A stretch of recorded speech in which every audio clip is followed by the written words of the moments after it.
estas dos. Simplemente que va a variar de persona a persona. Las dos son clavícula.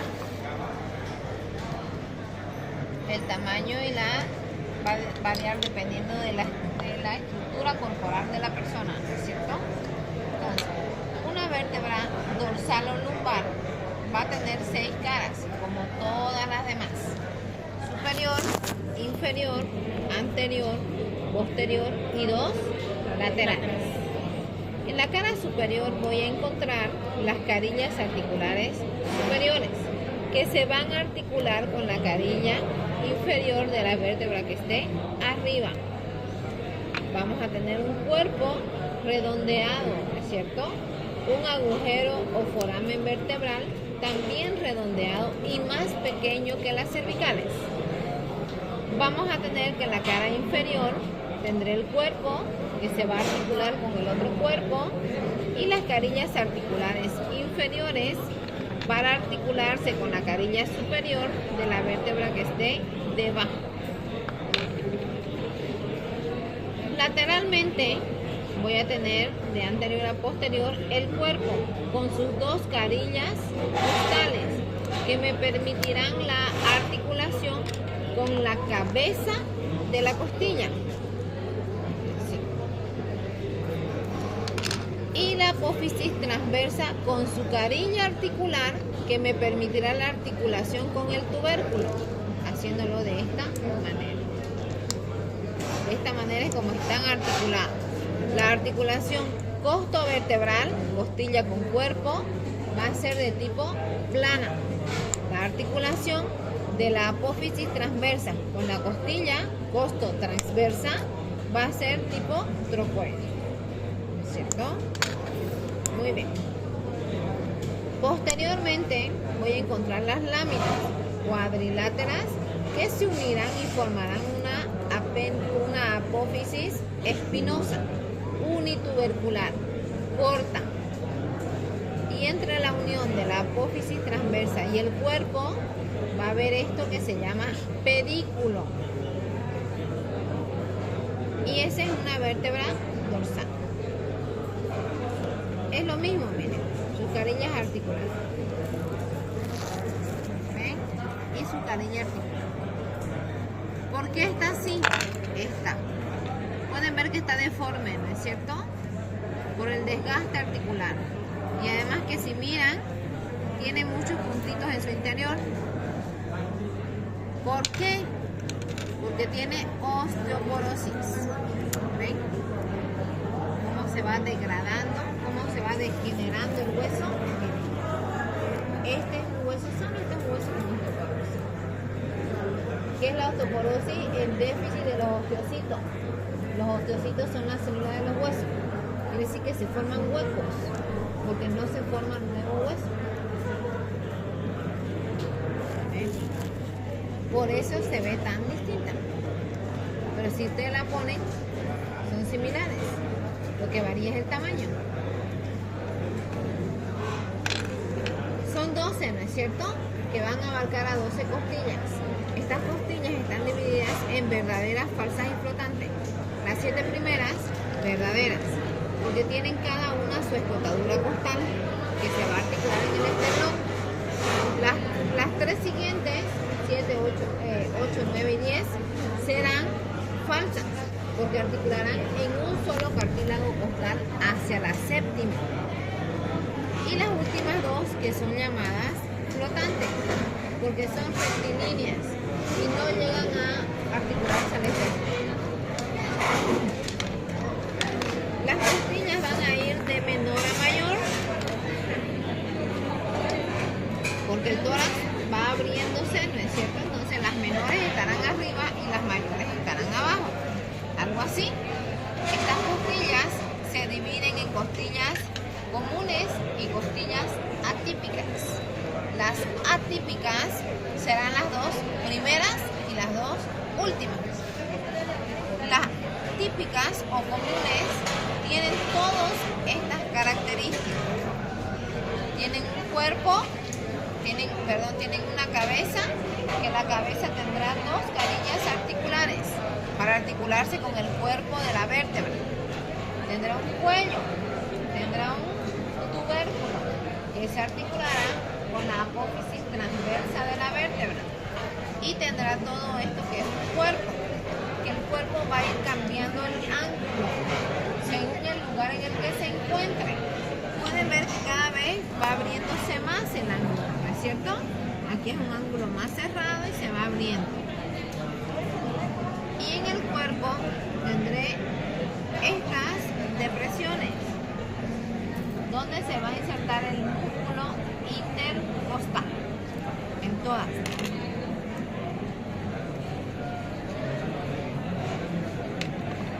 La primera, ¿qué es de diferente? Cuadrilátero, que es más pequeña y va a tener un tubérculo llamado de Lisfranc, porque ahí va a prestar inserción al músculo escaleno anterior en el borde superior. La segunda costilla es menos pronunciado su ángulo, más rectilínea, más oblicua, y va a tener la inserción del escaleno medio y posterior, además de fascículos del serrato anterior, y va a haber una impresión para la arteria subclavia y el plexo braquial, porque estaría acá y se está apoyando. La 11 y la 12 vendrían a ser como que estén siniestras, así. No tienen una cabeza articular, ni un tubérculo, ni un ángulo. Son así rectilíneas y cortas. Eso sería más o menos las costillas. Ahora, el esternón es un hueso plano, ¿no es cierto? Que va a tener para su estudio 3 porciones.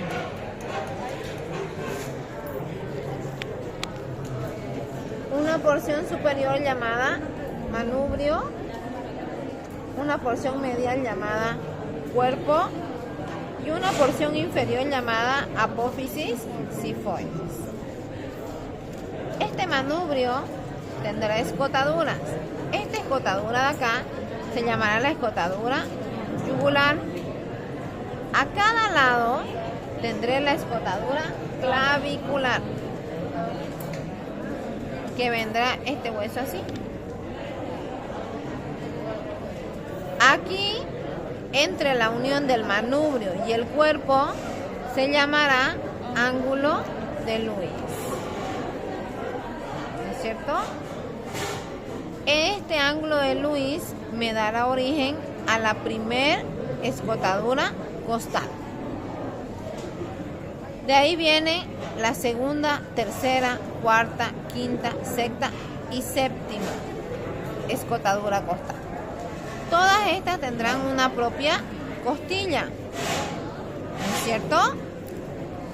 Y en la séptima vendrán la octava, la novena y la décima, a unirse en un mismo cartílago costal. El apéndice sifoide puede ser así o puede ser así. Va a depender netamente de cada uno de los pacientes. ¿Qué más tenemos en este manubrio?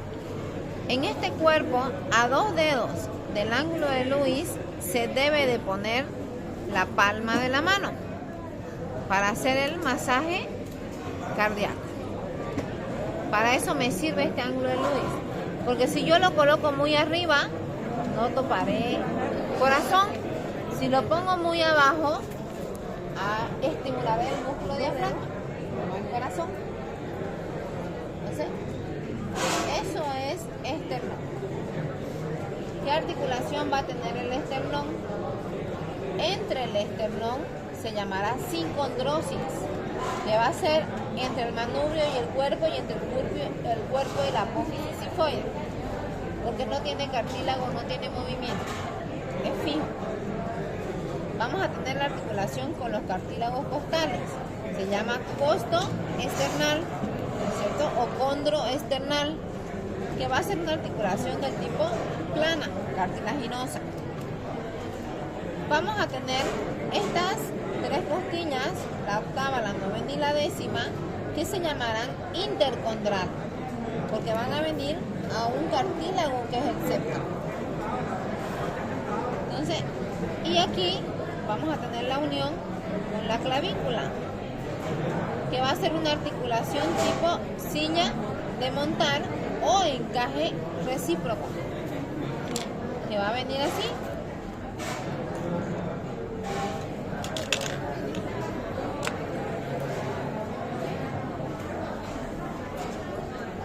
Así vendrá.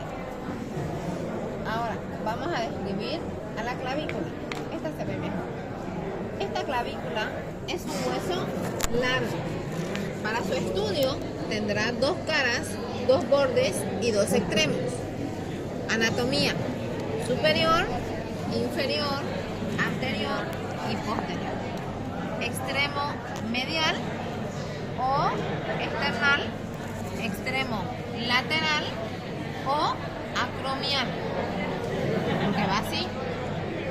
Entonces es medial y lateral, ¿no es cierto? Aquí medial es con el esternón y aquí lateral es con el acromión. Y este es el acromión. Esta es mi escápula. Esta es mi escápula que va a venir a articularse así. O sea, si lo vieran anteriormente así. Porque este hueso obviamente es de atrás. Pero como lo vieran anteriormente. Así.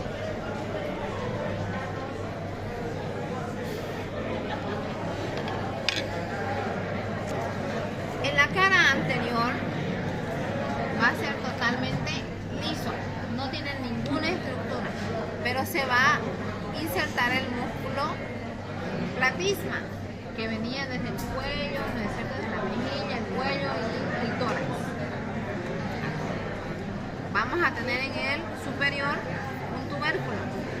Se llama este tubérculo conoideo, porque va a prestar inserción a los ligamentos para reforzar la articulación del hombro.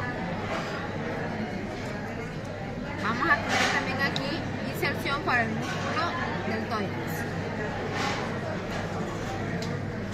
Posteriormente hay un surco. Se llama el surco subclavio, porque se va a insertar el músculo subclavio, que es miembro superior. Y vamos a ver acá una línea. Esta línea se llama la línea trapezoidea, porque va a fijar ligamentos trapezoideos para reforzar a la articulación del hombro. Y aquí va a haber una rugosidad para el primer ligamento costoclavicular, de la costilla con la clavícula. Inferiormente tendrá dos rugosidades, una para el músculo deltoides y otra para el músculo pectoral mayor. ¿Cómo reconozco si es derecha o de izquierda?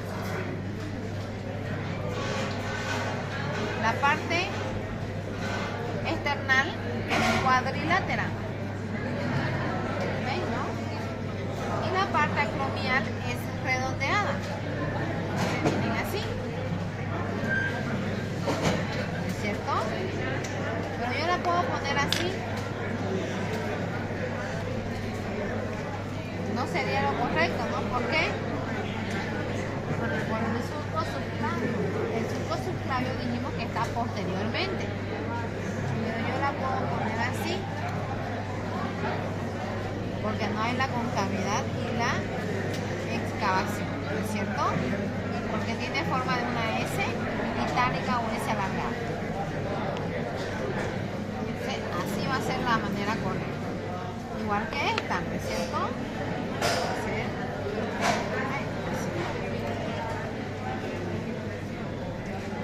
Y aquí está el surco.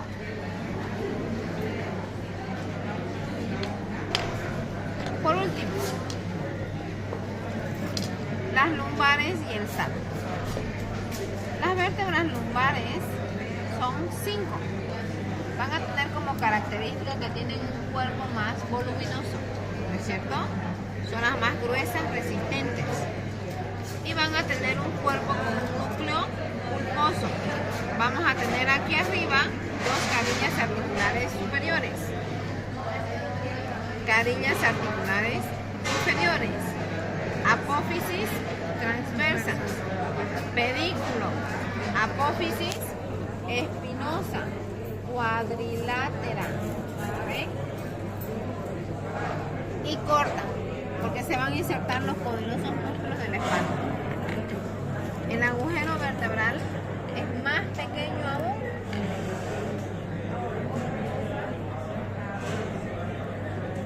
Miren la diferencia. Más pequeño. ¿Por qué va a ser más pequeño? Porque la médula se va a ir adelgazando hasta terminar de desaparecer. Ahora, el sacro va a formar una articulación denominada promontorio, ¿no es cierto? Que se va a dar entre la lumbar 5 y el cuerpo del sacro. El sacro son vértebras fusionadas de 3 a 5. Pueden haber 6 en raros casos. Vamos a tener anteriormente una pequeña excavación que va a tener los agujeros sacrales anteriores o forámenes o conductos. Vamos a tener las líneas intermediarias que me van a decir cuántas vértebras han sido fusionadas. Lateralmente tendré la orejuela que se va a articular con el hueso isquio formando la cadera. Posteriormente tendré esta cresta, se llama la cresta sacral posterior medial, que no es más que la imagen de las apófisis espinosas. Aquí tendré dos crestas sacrales laterales, que no es más que la imagen de las apófisis transversas. Y entre la medial y la lateral habrá un conducto medial, porque si es medio y lateral será intermediario, ¿no es cierto? Y estarán los agujeros sacrales posteriores. Superiormente las carillas y un agujero, este conducto, ¿no es cierto? Porque va a conducir hasta el otro lado. Se llama el conducto sacral superior, que va a terminar aquí la médula espinal y van a pasar solo sus raíces espinales, anteriores hacia adelante y posteriores hacia atrás, terminando aquí en la parte inferior, formando el plexo sacro, que va a dar inervación solamente y exclusivamente a los miembros inferiores. Y aquí tendrá dos pequeñas carillas, que vendrán las astas del coxis para formar la articulación sacrocoxigia. Y no es más. Eso sería todo lo que deben saber de tórax.